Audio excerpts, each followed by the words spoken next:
تیرے رونے کی وجہ کیا ہے؟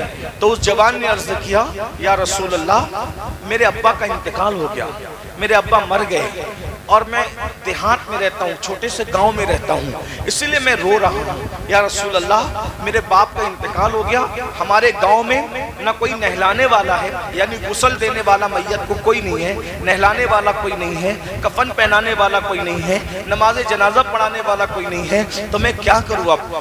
اسی لیے رو رہا ہوں۔ میرے آقا نے کرم فرمایا، اور کرم فرمانے کے بعد میرے سرکار نے فرمایا دیکھ میں تیرے ابا کو نہلانے کے لیے، کفن پہنانے کے لیے، جنازہ پڑھنے کے لیے بڑی ہستیوں کو بھیج رہا ہوں۔ سرکار نے سیدنا ابو بکر صدیق کو فرمایا، سیدنا فاروق اعظم کو فرمایا تم دونوں جاؤ، اس کے ساتھ جاؤ، اس کی گاؤں میں جاؤ اور اس کی گاؤں میں جا کر اس کے ابا کو نہلاؤ، اس کے ابا کو نہلا کر کفن پہناؤ، کفن پہنا کر جنازہ پڑھو اور جنازہ پڑھ کے دفن کرو۔ سیدنا صدیق اکبر فاروق اعظم اس گاؤں میں گئے۔ اب غور سے سننا، دھیان سے سننا، بہت توجہ سے، تمہارے فائدے کی میرے فائدے کی بات ہے، سرکار کے حدیث پاک ہے۔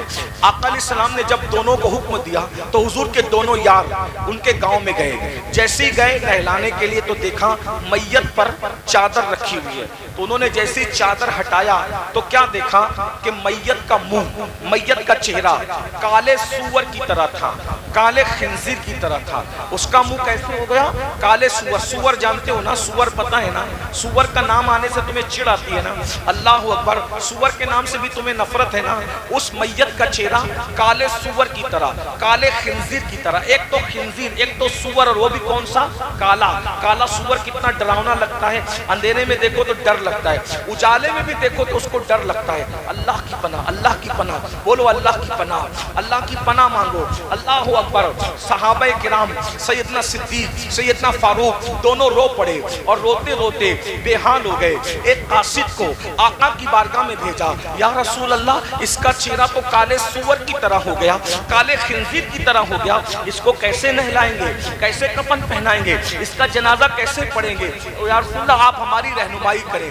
میرے آقا نے جب یہ سنا تو اللہ کے رسول خود بھی اٹھ کر کے اس دیہات میں آئے۔ جب اس دیہات میں تشریف لائے تو جیسے ہی اس کے چہرے سے کپڑا ہٹایا تو کیا دیکھا کہ اس کا منہ کالے سور کی طرح تھا، کالے خنزیر کی طرح تھا۔ حضور بہت روئے اور روتے روتے اللہ سے کہا اے اللہ اس کا چہرہ درست کر دے، اس کا چہرہ ٹھیک ٹھاک کر دے۔ اللہ نے حضور کی دعا سے اس کا چہرہ صحیح کر دیا، ٹھیک ٹھاک کر دیا۔ جلدی جلدی صحابہ نے اس کو غسل دیا، اس کی نماز پڑھی، اس کو کفن پہنا کے نماز پڑھی، اور نماز جنازہ کے بعد کسی نے چپکے سے کہا ارے ارے اس کا چہرہ تو کالے سور کی طرح ہو گیا تھا، حضور کی دعا سے ٹھیک ہوا، اب ذرا نماز جنازہ کے بعد چیک تو کر لو، ذرا دیکھ تو لو کہ ابھی اچھا ہے یا پھر ویسے ہی بدل گیا۔ جب نماز جنازہ کے بعد اس کے منہ سے کفن ہٹایا تو کیا دیکھا کہ اب بھی اس کا چہرہ کالے سور کی طرح تھا، کالے خنزیر کی طرح تھا۔ اللہ اکبر۔ صحابہ کرام نے پوچھا یا رسول اللہ اس کا چہرہ بار بار سور کی طرح کیوں ہو جاتا ہے، خنزیر کی طرح کیوں ہو جاتا ہے، وہ بھی کالے سور کی طرح، اس کا چہرہ جنازے میں بدل کیوں جاتا ہے؟ تو میرے آقا نے خود کچھ کہنے کی بجائے اس کے بیٹے کو بلایا اور بلا کر کے پوچھا اے جوان تو سچ بتا کہ تیرا باپ کرتا کیا تھا؟ میرا اللہ کسی پہ ظلم نہیں کرتا، میرا اللہ تو پردے ڈالتا ہے، میرا اللہ یوں کسی کو ذلیل نہیں کرتا، یہ بتا کہ تیرا باپ کرتا کیا تھا؟ اس جوان نے کہا یا رسول اللہ میرا باپ کوئی گناہ نہیں کرتا تھا، وہ بہت اچھا تھا، لیکن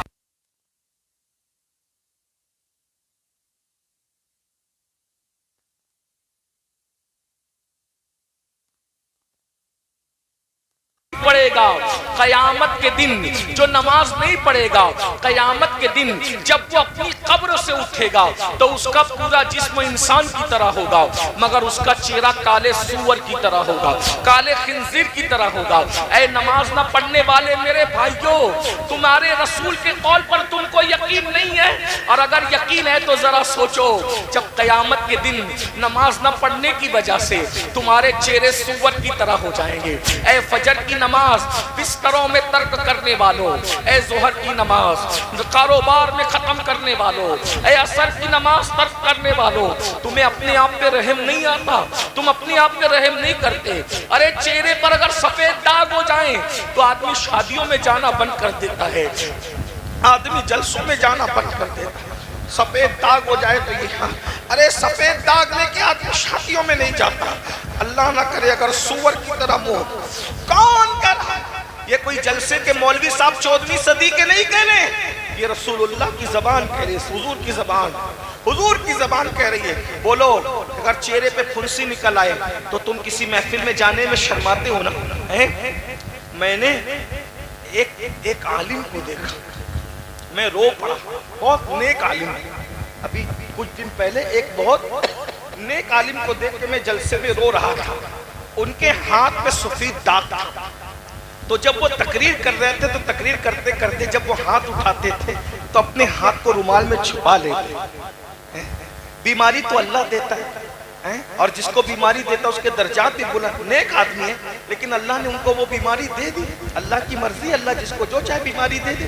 تو جب وہ ہاتھ چھپا کر کے تقریر کرتے تھے تو میں نے دیکھا تو میری آنکھ میں آنسو آ گیا. مجھے خیال ہے اللہ انسان سفید داغ جلسے میں نہیں بتا پاتا، جب اس کا منہ نماز نہ پڑھنے کی وجہ سے کالے سور کی طرح ہوگا، کالے خنزیر کی طرح ہوگا، تو یہ تیری بارگاہ میں منہ لے کر کیسے جائے گا؟ آج کتنے لوگ اس جلسے میں آئے ہو، ظہر پڑھی، عصر پڑھی، فجر پڑھی، نہیں پڑھی. اکثر لوگوں نے نہیں پڑھی. اور رسول اللہ نے کیا فرمایا؟ جو نماز نہیں پڑھے گا جب وہ اپنی قبر سے نکلے گا تو اس کا منہ کالے سور کی طرح، کالے خنزیر. ایک وقت کی نماز کے لیے صرف 10 منٹ کا ٹائم لگتا ہے. 10 منٹ سے زیادہ نہیں. 5 وقت کی نماز کے لیے 50 منٹ کا ٹائم. اگر مجھے لوگوں کی بوریت کا احساس نہ ہوتا تو نماز کی اہمیت کے تحت میں کسی عنوان پہ تقریر ہی نہیں کرتا. میں پوری زندگی صرف نماز پہ تقریر کرتا، کیونکہ مجھے معلوم ہے جو نماز پڑھے گا اس کی دنیا بھی سنور گئی، آخرت بھی سنور. اپنی قوم کو اگر میں صرف نمازی بنانے میں کامیاب ہو جاؤں تو یہ میرے لیے بھی نجات ہے، ان کے لیے بھی نجات ہے. کیونکہ نماز سے بڑی چیز کامیابی کے لیے کوئی ہے ہی نہیں. اس لیے اپنے بچوں کو نمازی بناؤ. دوسری چیز، جہنم کے اندر سب سے زیادہ عذاب کس کو ہوگا؟ 3 لوگوں کو ہوگا. 3 لوگوں کو. نمبر 1 بے نمازی کو. اب دوسرا سنو، بات ختم، اس سے دھیان سے سننا. آپ ہمیشہ مقرر بلاتے ہیں، آج آپ نے مقرر نہیں بلایا، آج آپ نے فقیر بلایا. فقیر، یہ فقیر کے دل کا درد سن. تقریر نہیں، درد ہے دل کا فقیر کا. قادری فقیر، غوث پاک کے فقیر کے دل کا درد ہے، سن لو. سب سے زیادہ عذاب بے نمازی کو. دوسرے نمبر پہ سب سے زیادہ عذاب کس کو؟ جو دنیا میں نشہ کرے گا اس کو. نشہ کرنے والا. آج میری قوم میں نشہ عام ہو گیا. شراب کا نشہ، ڈرگ کا نشہ، بھنگ کا نشہ، چرس کا نشہ، انجیکشن کا نشہ، ہیروائن کا نشہ. نشہ کرنے والوں کا انجام ایک حدیث میں سن لو بس، پھر بات ختم. توجہ. قیامت کے دن جن لوگوں نے دنیا میں نشہ کیا ہوگا، نشہ،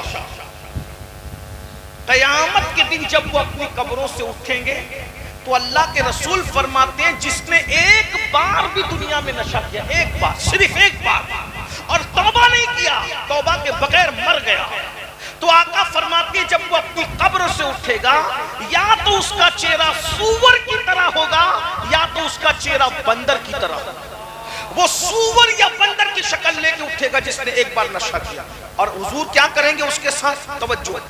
اللہ کے رسول فرماتے ہیں جب نشہ کرنے والا اپنی قبر سے اٹھے گا تو اس کی آنکھوں سے خون بہ رہا ہوگا، اور جن چیزوں سے اس نے دنیا میں نشہ کیا ہوگا وہ نشے کی چیزیں اس کے گلے میں لٹکی ہوئی ہوگی، اور اس کے پورے جسم پہ، نشہ کرنے والے کے جسم پہ سانپ اور بچھو چپکے ہوئے ہوں گے، اور اس کے منہ سے پاخانہ نکل رہا ہوگا. منہ سے پاخانہ، وہ پاخانے کی الٹی کر رہا ہوگا. نشہ کرنے والے میرے جوانوں، جو دوست تمہیں کتا گولی کی طرف، نشے کی گولی کی طرف، انجیکشن کی طرف، نشے کی طرف لے جاتے ہیں، وہ تمہارے دوست نہیں ہیں، وہ تمہارے دشمن ہے. دشمن. اللہ کے رسول نے فرمایا جو نشہ کرتا ہے میں محمد اس سے بیزار ہوں، اس کے ساتھ میرا کوئی رشتہ نہیں ہے، قیامت کے دن میں اس کے ساتھ بیزار ہوں. اور آقا فرماتے ہیں نشہ کرنے والا جب نشہ کر کے مرے گا اللہ اس کو جہنم میں ڈالے گا تو وہ مجھے پکار کر کہے گا یا رسول اللہ مجھے بچا لو، یا رسول اللہ مجھے بچا لو. تو میں کہوں گا تو میری شفاعت کے قابل نہیں ہے، حضور علیہ السلام کہیں گے او نشہ کرنے والے تو میری شفاعت کے قابل نہیں ہے. بولو دنیا میں نشہ کر فلمیں دیکھ کر پکچر دیکھ کر، بلکہ آؤ ایک حدیث سنو، دردناک حدیث. میرے آقا فرماتے ہیں اگر کوئی نشہ کرے تو نشہ کرنے والوں کے ساتھ تم اپنا رشتہ مت رکھو. نشہ کرنے والے کو پہلے سمجھاؤ، اگر مانتا ہے تو ٹھیک ہے. نشہ کرنے والا اگر پتہ چل جائے کہ یہ بندہ نشہ کر رہا ہے تو نشہ کرنے والے کو پہلے سمجھاؤ. مانتا ہے تو ٹھیک ہے، نہیں مانتا اس کا بائیکاٹ کرو. آقا فرماتے ہیں نشہ کرنے والے سے تعلق مت رکھو، نشہ کرنے والے سے رشتہ مت رکھو. اب نشہ کرنے والے سے رشتہ رکھنے کا انجام کیا ہے سنو. آقا فرماتے ہیں جس نے نشہ کرنے والے کو ایک لقمہ کھلایا، لقمہ، تو آقا فرماتے ہیں نشہ کرنے والے کو جو کھانا کھلائے گا ایک لقمہ، اللہ اس کے جسم پر قیامت کے دن سانپ اور بچھو مسلط کرے گا. جس نے نشہ کرنے والے کی کوئی حاجت پوری کی گویا اس نے اسلام کو ڈھانے پر مدد کی. جس نے نشہ کرنے والے کو قرض دیا اس نے مسلمان کے قتل پہ مدد کی. حتیٰ کہ آقا فرماتے ہیں نشہ کرنے والا اگر تمہاری محفل میں آئے اس کو عزت کے ساتھ اپنے پاس مت بٹھانا. اگر تمہیں پتا چل جائے کہ اس نے نشہ کیا پہلے سمجھاؤ، نہیں مانے اس کو اپنے ساتھ مت بٹھانا. آقا فرماتے ہیں اگر تم نشہ کرنے والے کو اپنے پاس عزت سے بٹھاؤ گے تو اللہ قیامت کے دن تم کو اندھا اٹھائے گا، اندھا. بتاؤ جب نشہ کرنے والے کو اپنے پاس بٹھانے، یہ مولانا اگر پتا چلے کہ کوئی بندہ نشہ کرتا ہے پھر بھی اللہ کے رسول کے منع کرنے کے بعد مولانا اپنے پاس نشہ کرنے والے کو بٹھائے تو اللہ مولانا کو اندھا اٹھائے گا. تو جو خود نشہ کرتا ہے اس کا کیا انجام ہوگا؟ بتاؤ جب نشہ کرنے والے کو عزت سے بٹھانے والے مولانا کو اللہ اندھا اٹھا رہا ہے تو جو نشہ کرتا ہے اللہ اس پہ کتنی ناراضگی کا اظہار کرے گا، اس کو کیسا. اس لیے میرے بھائیو قوا انفسکم واہلیکم نارا، اپنے آپ کو بھی جہنم سے بچاؤ، اپنی اولاد کو بھی جہنم سے بچاؤ، جہنم کے راستے پہ مت جاؤ. اور اللہ کے رسول فرماتے ہیں التائب من الذنب کمن لا ذنب لہ، کہ گناہ سے توبہ کرنے والا ایسا ہے جیسے اس نے گناہ کیا ہی نہیں ہے. توبہ کر لو اللہ سب معاف کر دے گا. توبہ کے دروازے کھلے اللہ سب معاف کر دے گا. سچی توبہ کرو. بولو توبہ کرتے ہو؟ سورج غروب ہو رہا ہے، توبہ کا وقت ہے، سب توبہ کرتے ہو؟ سب کرو گے؟ ارے توبہ کرنے والے کے بارے میں میرے آقا فرماتے ہیں جب کوئی جوانی میں توبہ کرتا ہے تو اللہ 70 دن تک آسمان میں نور کی کنڈیلیں جلاتا ہے اور فرشتے ایک دوسرے سے کہتے ہیں آج ایک جوان نے توبہ کی ہے، اسی خوشی میں اللہ نے نور کی کنڈیلیں جلائی. توبہ کرنے والے کے لیے اللہ فرماتا ہے ان اللہ یحب التوابین، کہ بے شک توبہ کرنے والا اللہ کا محبوب ہے. توبہ کرتے ہو؟ سب کرو گے سب توبہ. بھائیو کیسے کیسوں نے توبہ کی، اللہ نے قبول کیا.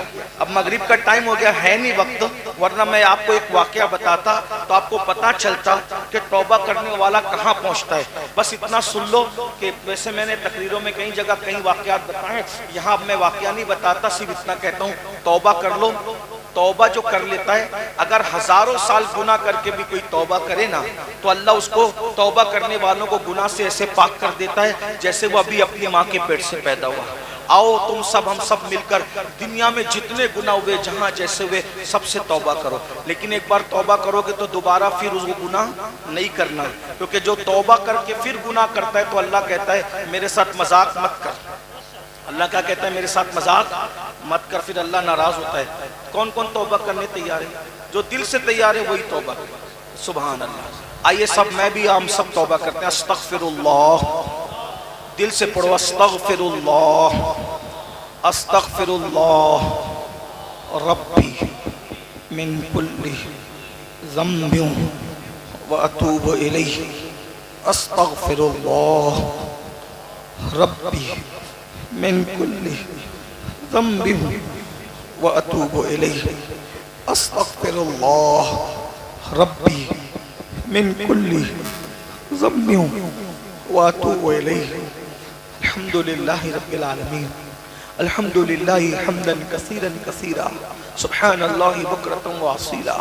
الحمدللہ قبل کل شیء الحمد للہ بعد کل شیء، الحمد للہ مع کل شیء، الحمد للہ کما حمدہ الانبیاء والمرسلون۔ اللہم صلی وسلم وزد وبارک علی سیدنا ومولانا محمد وآل سیدنا ومولانا محمد صلاة تنجنا بها من جميع الاحوال والآفات وتقضی لنا بها جميع الحاجات وتقضی لنا بها جميع الحاجات وتقضی لنا بها جميع الحاجات وتقضی لنا بها جميع الحاجات وتقضی لنا بها جميع الحاجات وتطهرنا بها من جميع السيئات وترفعنا بها عندك على الدرجات وتبلغنا بها أقصى الغايات من جميع الخيرات في الحياة وبعد الممات إنك على كل شيء قدير۔ اللهم يا ربنا يا ربنا يا ربنا يا ربنا يا ربنا ربنا آتنا في الدنيا حسنة وفي الآخرة حسنة وقنا عذاب النار۔ ربنا ظلمنا أنفسنا وإن لم تغفر لنا وترحمنا لنكونن من الخاسرين۔ ربي اجعلني مقيم الصلاة ومن ذريتي ربنا وتقبل دعاء۔ ربنا اغفر لي ولوالدي وللمؤمنين يوم يقوم الحساب۔ ربنا هب لنا من أزواجنا وذرياتنا قرة أعين واجعلنا للمتقين إماما۔ اللهم أحسن عاقبتنا في الأمور كلها وأجرنا من خزي الدنيا وعذاب الآخرة۔ اللهم اهدنا فيمن هديت وعافنا فيمن عافيت وتولنا فيمن توليت وتولنا فيمن توليت وتولنا فيمن توليت وبارك لنا فيما أعطيت وقنا شر ما قضيت فإنك تقضي ولا يقضى عليك إنه لا يذل من وليت ولا يعز من عاديت تباركت ربنا وتعاليت سبحانك رب البيت۔ يا الله يا رحمن يا رحيم، يا الله يا رحمن يا رحيم، يا الله يا رحمن يا رحيم، يا رب محمد مصطفیٰ، یا رب محمد مصطفیٰ، یا رب محمد مصطفیٰ۔ مولا یہ تیرے بندے اور بندیاں غروب آفتاب کے وقت یہاں بیٹھے، دعا کی قبولیت کے وقت یہاں بیٹھے، اللہ سب نے آج توبہ کی، تیرے اس سینکڑوں بندے بندیوں نے توبہ کی۔ ایک بندہ توبہ کرے تو تو آسمان میں 70 دن قندیلیں جلاتا ہے، سینکڑوں نے توبہ کی۔ اللہ سب کی توبہ قبول کر، اے کروڑوں ماؤں سے زیادہ پیار کرنے والے اللہ ہم سب کی توبہ قبول کر۔ ہم نے جان بوجھ کر انجانے میں تنہائیوں میں سب کے سامنے جب بھی جہاں بھی جو بھی گناہ کی اللہ ہم بہت گنہگار ہیں، ہم سے بڑا کوئی گنہگار نہیں۔ ہم تجھ سے دور رہے، تیرے بھاگے ہوئے غلام آج تیرے در پر آئے مولا، تیرے بے شمار احسان ہے، ایک احسان اور کر دے مولا، تیرے محبوب کا واسطہ، پنجتن پاک کا واسطہ ہم سب کی بے حساب مغفرت فرما، ہم سب کی بے حساب مغفرت فرما، ہم سب کی بے حساب مغفرت فرما، ہمارے ماں باپ کی مغفرت۔ اے اللہ تو ہم سے بہت پیار کرتا ہے نا، کروڑوں ماؤں سے زیادہ پیار کرتا ہے نا، میں تجھ سے عرض کرتا ہوں پنجتن کا واسطہ دے کر کھڑے ہونے سے پہلے پہلے ہم سب کی مغفرت کر دے، یہاں سے ہٹنے سے پہلے پہلے ہم سب کی مغفرت کر دے، تو ہم سب سے راضی ہو جائے۔ اللہ تو نے وعدہ کیا ہے نا، ادعونی استجب لکم، مجھ سے مانگو گے تو میں تمہیں ضرور دوں گا۔ ہم تجھ سے مغفرت مانگتے ہیں، اللہ ہمیں معاف کر دے، تو ہم سے ہمیشہ کے لیے راضی ہو جا۔ ہمارے ماں باپ کی مغفرت کر دے، ہمارے بوڑھے ماں باپ کی مغفرت کر دے، ہمارے ماں باپ کی بڑھاپے پہ رحم کر دے، پوری امت محمدیہ کی مغفرت کر دے، سب کی بخشش کر دے۔ اے اللہ میری قوم کے جوان بگڑ گئے مولا، سب کو نیک بنا دے مولا، میری پوری قوم کے جوانوں کو، بیٹوں کو، بیٹیوں کو، بھائیوں کو، بہنوں کو ہم سب کو نیک بنا دے۔ دکھاوے کا نیک مت بنا، ٹوپی کپڑوں کا نیک مت بنا، داڑھی ٹوپی والا صرف نیک مت بنا، دل کا نیک بنا، سچا نیک بنا، جسے تو نیک کہے ویسا نیک بنا، تیرا حبیب جسے نیک کہے ویسا نیک بنا، ہمیں متقی بنا دے، ہمیں پرہیزگار بنا دے، ہمیں پارسا بنا دے، ہمیں اور قیامت تک ہماری نسلوں کو نمازی بنا دے مولا۔ مولا ہمیں نماز کا شوق دے دے، نماز کی توفیق دے دے۔ اے اللہ اذان ہو ایسی بے چینی دے، جب تک نماز نہ پڑھے دلوں کو چین نہ ملے، جب تک نماز نہ پڑھے دلوں کو قرار نہ ملے۔ اللہ یہ محفل کو انقلابی محفل بنا دے۔